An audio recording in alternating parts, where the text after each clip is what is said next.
수살기의 살기가 대낮에 궐 안을 휩쓸던 순간 왕 이정은 이무기 강철과 함께 목숨을 걸고 길을 맞선다. 그러나 썩은 물의 기운 속에서 강철은 힘을 잃고 두 사람은 절체절명의 위기에 놓인다. 그때 이정이 활을 들어 수살기를 명중시키며 간신히 귀혼을 포박하는 데 성공한다. 뒤늦게 도착한 여리는 인형의 수살기를 봉인해 살기를 거두고 강철이 살아있는 모습을 확인하고 안도한다. 여리는 수살기의 한을 풀기 위해 그의 유고를 딸에게 전하고 직접 빙의해 너 때문이 아니었다는 진실을 전한다. 그 대가로 여리는 아구지라는 이름을 듣게 된다. 왕은 도성의 모든 판수를 불러 조사하지만 아구지는 판결받지 않은 존재였고 결국 양반들의 상소로 풀려난다. 혼란 속에서 여리는 풍산 판수가 아구지라는 확신을 굳히게 되고 그 배후에 김봉인이라는 이름이 수면 위로 떠오르기 시작한다. 한편 김봉인의 눈밖에 난 풍산은 그에게 굴욕을 당한 끝에 여리의 정체, 나라굿을 올렸던 무녀 넙덕의 외손녀임을 스스로 입 밖에 내고 만다. 이로써 김봉인은 여리를 본격적으로 경계하며 그녀의 신기를 시험하려는 계획을 꾸미기 시작한다. 이 와중에 여리는 야광기를 통해 또 하나의 진실과 마주한다. 과거 강철이 넙덕을 죽였다고 믿었던 기억은 사실이 아니었다. 13년 전 넙덕은 궐에 들어와 팔척기를 막기 위한 굿을 버리다 혼이 찢겨 죽음을 맞았고 진짜 살해자는 강철이 아닌 팔척기였다. 강철은 그 모든 미움을 감내하며 진실을 묵묵히 숨기고 있었던 것이다. 잔잔한 비가 지나간 들녘, 젖은 대지 위로 물안개가 피어올랐다. 안개 사이 주막 뒤편 작은 뜰에는 여리가 앉아 있었다. 장명루를 손에 쥔 채 오래도록 움직이지 않았다. 그 조그만 유품 속에 넙덕의 손때와 기억이 고스란히 묻어 있었다.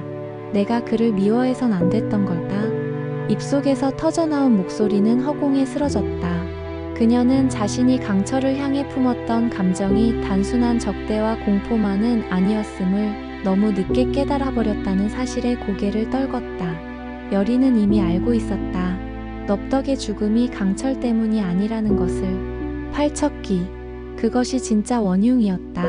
그리고 그 순간 여리는 야광기를 통해 본 그날의 진실을 떠올렸다. 넙덕은 13년 전 궐 안에서 팔척기를 막기 위한 나라굿을 버리다 혼이 찢겨 죽음을 맞이했고 강철은 그 죽음을 막지 못한 채 모든 미움을 감당해왔던 것이다. 강철이 자신에게 말했던 내가 넙덕을 죽였다는 고백은 거짓이 아니라 자책이었다. 여리는 무릎을 꿇었다. 가슴에 응어리졌던 오해가 서서히 녹아내렸다. 강철아 미안해. 그녀의 눈물은 조용히 흙바닥을 적셨다. 바람이 불어와 장명루가 흔들리며 은은한 소리를 냈고 여리는 고개를 들었다. 다시는 오해하지 않겠다고, 다시는 눈을 피하지 않겠다고 마음속으로 다짐했다. 강철은 주막 뒷마당에 앉아 있었다. 수살기와의 싸움 이후 윤갑의 몸은 점점 약해져 가고 있었다. 옷소매를 걷은 팔에는 아직도 검은 기운이 희미하게 남아 있었고 눈동자는 예전보다 흐릿해 보였다. 그런 그를 여리는 천천히 바라보았다.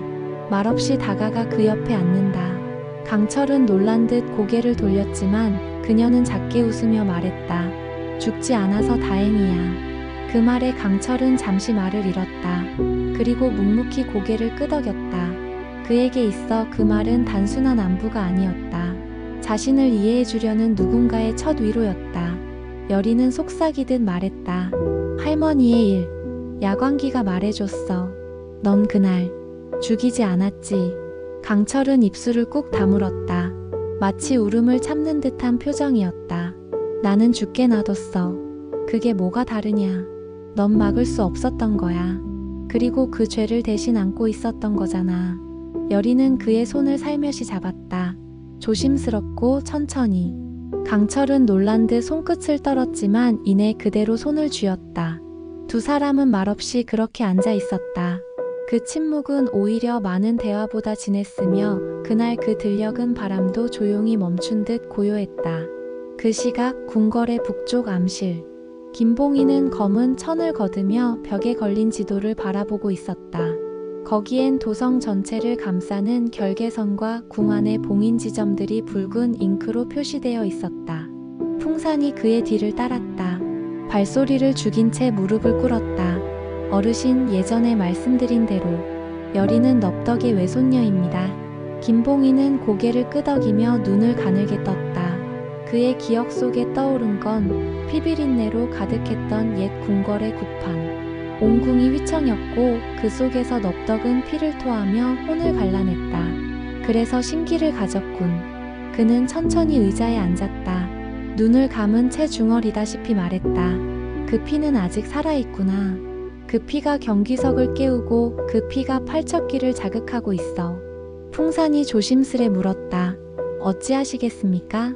김봉인은 미소 지었다. 그러나 그 미소엔 피비린내가 섞여 있었다. 굿판을 다시 열게 하자. 그게 모든 봉인을 무너뜨릴 마지막 열쇠가 될 것이다. 한밤중 궁궐의 뒤편 별당에서는 붉은 안개처럼 음습한 기운이 서서히 퍼지고 있었다. 비비는 몸을 낮춰 담장을 넘고 있었다. 한 걸음 또 한 걸음. 그가 다가가는 곳마다 나무가 시들고 초가 꺼지며 공기는 묵직하게 가라앉았다. 썩었다. 탐욕으로 퉁퉁 부은 혼들. 그는 궁궐 깊은 곳 권세가들의 처소를 배회했다.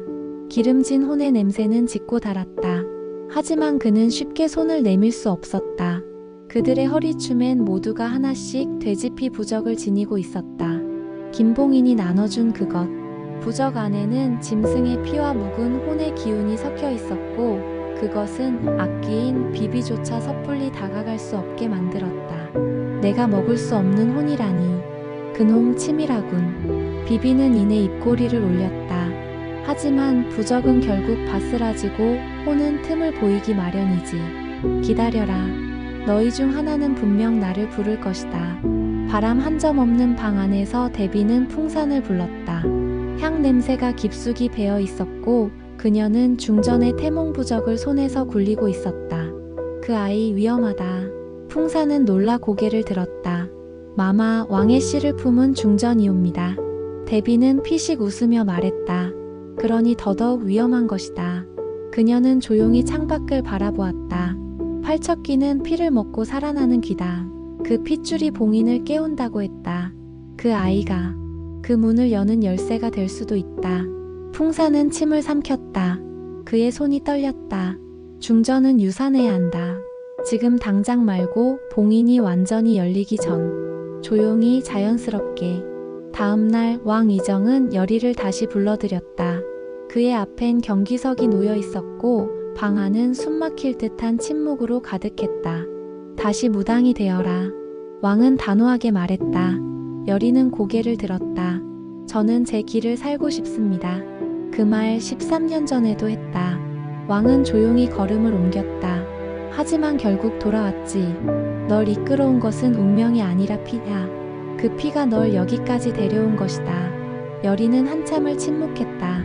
왕의 말이 틀리지 않았다는 것을 알기에. 하지만 그녀는 조용히 입을 열었다. 그렇다면 이번엔 제 선택으로 돌아가겠습니다. 그날 밤 궁궐의 남쪽 서고 깊은 곳. 오래전 넙덕이 그려넣은 부적 중 하나가 검게 타들어가기 시작했다.